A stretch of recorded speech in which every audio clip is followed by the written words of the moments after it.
Hi, my name is Thalia Vasilikos, and today I'm going to be telling you about the science behind skiing.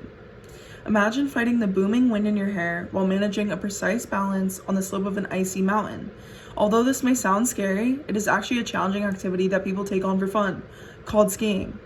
Skiing teaches you to look fear in the eyes and navigate it because it doesn't allow you the option of backing out.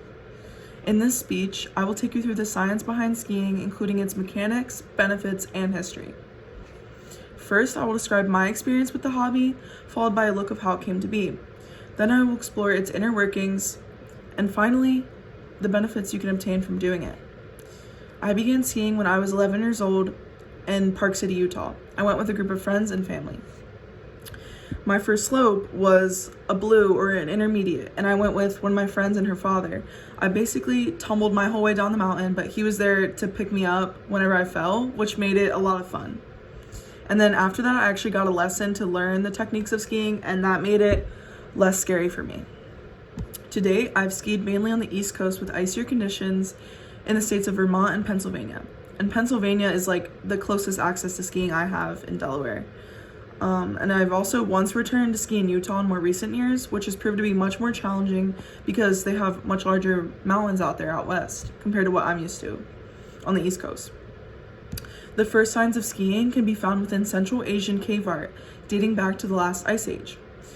It likely came about to help provide transportation for people. Based in planks of wood wrapped in horsehair, the first skis originated over 10,000 years ago in northern China. By the year 1800, this sport had become a recreational activity widespread amongst Norwegians, causing skis to evolve into a more efficient form as people improved them over time. Moving into the mechanics of skiing, while skiing, you're working to manipulate forces, such as gravity.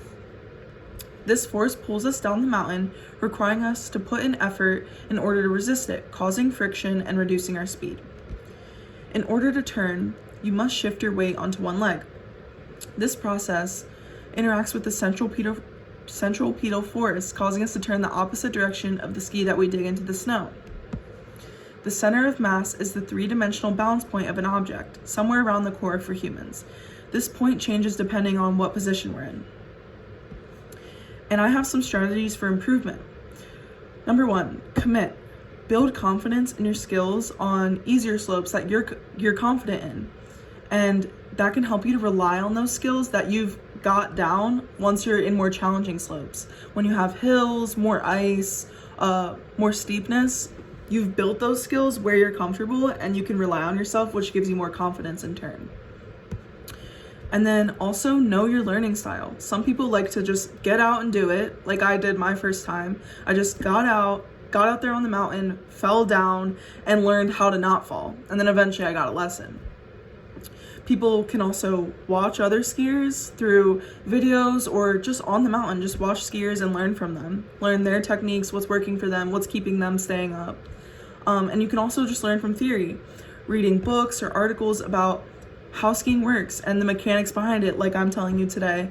And that can help you when you're out on the mountain. You can refer back to that information that you learned, and it can help you turn or stay afloat.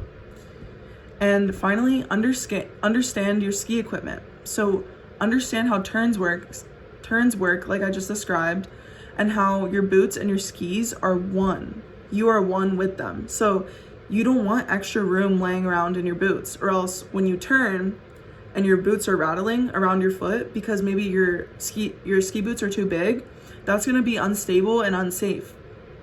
So for a long time while I was skiing, my boots weren't fitting properly. They were actually too tight. So that pain caused me to rent out ski boots that were actually too big because it was more comfortable, but they didn't fit me properly. So since I was getting skis that were 2 sizes too big, it was actually causing pain in my leg because I didn't have the support that was necessary while skiing, since it does interact with a lot of your leg muscles. So I recently went to my local ski shop and got an extensive fitting and came home with these boots. And they molded the insole to my foot, and they added a padding that would fit my calf, so that these are actually the safest option for me to ski in rather than the loose ones I was renting out. Going into the benefits of skiing, there are both physical and mental benefits. So for the physical, skiing can improve your balance and strengthen your muscles. You're working those muscles just like any other workout. They're going to strengthen over time.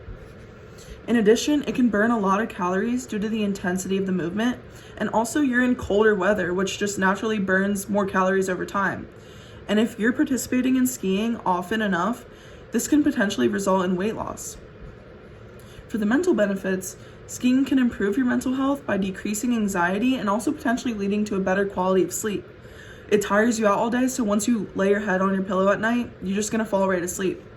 It can also build community in your life, as skiers are all participating in the same hobby that they are all passionate about together on the mountain. In conclusion, today we've discussed how one of my favorite hobbies of skiing can impact your health and how the activity works on a mechanical level. We've also looked at the evolution of the sport and my experience with it. Skiing is something that can be picked up at any age with a multitude of benefits. I encourage you to get out on the slopes.